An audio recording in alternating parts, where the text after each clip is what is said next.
ચાલો વિદ્યાર્થી મિત્રો, હવે આપણે જોઈએ ધોરણ 11 પ્રકરણ 4 ગતિના નિયમો.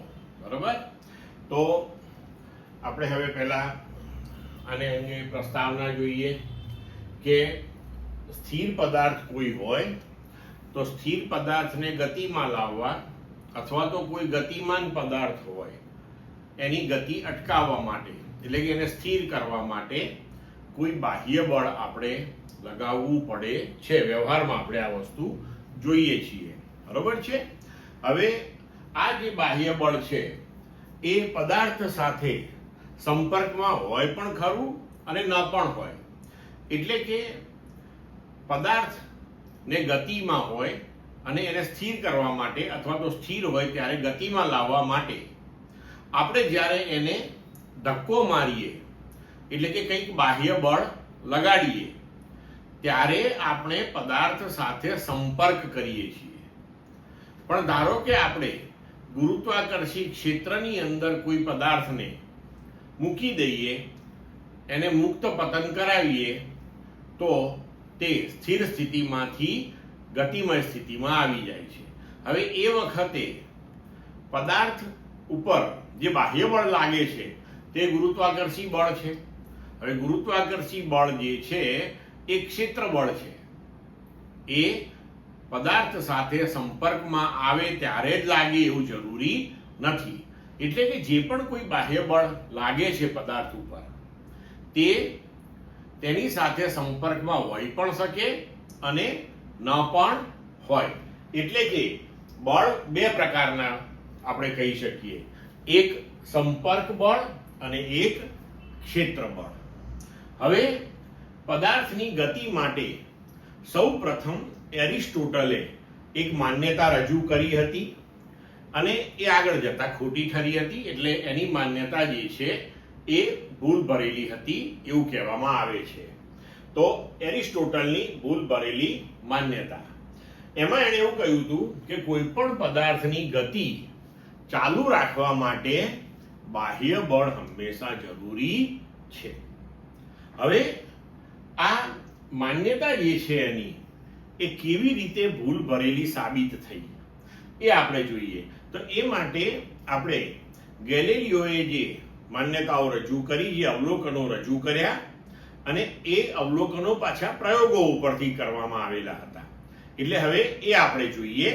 તો હવે જોઈએ આપણે જડત્વનો નિયમ.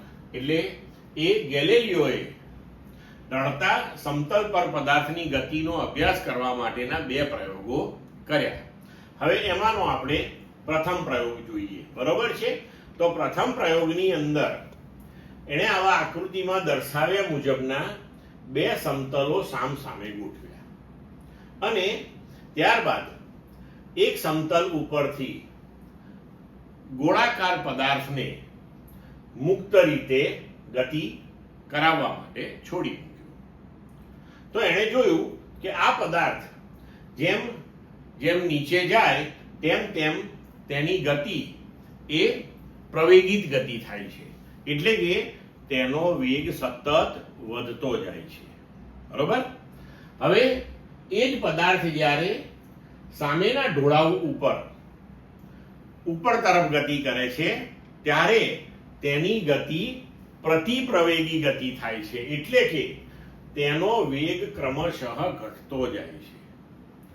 તો એના ઉપરથી એને વિચાર્યું કે જો આ બેની વચ્ચે અહીંયા કોઈ આપણે સમતલ ઉપર પદાર્થની ગતિ વિચારીએ તો એ સમતલ પરની જે ગતિ છે એ અચળ વેગી ગતિ હોવી જોઈએ. બરોબર? કે જેને આપણે વચગાળાની સ્થિતિ એની કહી શકીએ. એટલે કે અચળ વેગથી એ ત્યાં ગતિ કરતો હોવો જોઈએ. આવી રીતે એણે આપણને તારણો આપ્યા. પછી એણે બીજો પ્રયોગ જોયો. બીજા પ્રયોગની અંદર પણ એણે આવો આકૃતિમાં દર્શાવ્યા મુજબના ઢળતા સમતલો ગોઠવ્યા. હવે પહેલા પ્રયોગની અંદર એણે સમતલની ઊંચાઈ બંને બાજુએ સમાન રાખી અને એક બાજુએથી ગોલીય પદાર્થ જે છે તેને ગતિ કરાવવા માટે મુક્ત કર્યો.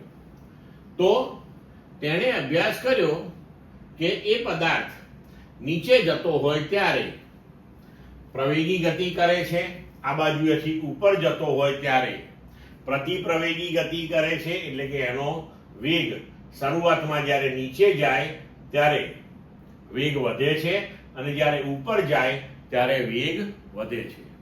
અને અહીંયા જે ઊંચાઈએથી આપણે પદાર્થને મુક્ત કર્યો હોય લગભગ તે જ ઊંચાઈએ પદાર્થ સામેની બાજુએ પહોંચે છે. કદાચ થોડીક ઓછી ઊંચાઈએ પહોંચે પણ એનાથી વધારે ઊંચાઈએ તો એ પહોંચતો નથી જ. હવે ધારો કે આ બીજો પ્રયોગ જોઈએ તો એની અંદર એને શું કર્યું કે બીજી બાજુનો જે ઢોળાવ છે બરોબર એને થોડો ઓછો રાખ્યો. તો એણે જોયું કે અહીંયા ડાબી બાજુએથી પદાર્થ જે ઊંચાઈએથી મુક્ત કરવામાં આવે જમણી બાજુએ પદાર્થ એટલી જ ઊંચાઈ પ્રાપ્ત કરે છે અને એ ઊંચાઈ પ્રાપ્ત કરવા માટે એ વધારે અંતર કાપે છે.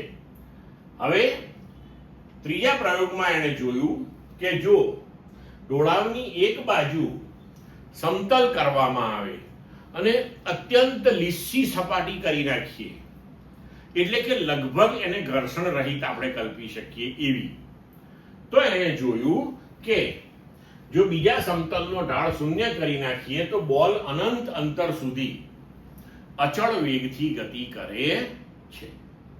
બરાબર, આવા એણે અવલોકનો જોયા અને આ અવલોકનો ઉપરથી એણે જડત્વનો નિયમ રજૂ કર્યો.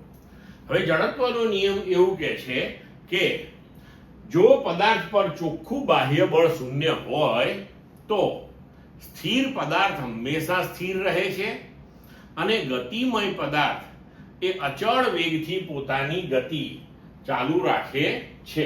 તો પદાર્થનો જે આ ગુણધર્મ છે એને જડત્વનો ગુણધર્મ કહેવામાં આવે છે. ક્લિયર મિત્રો?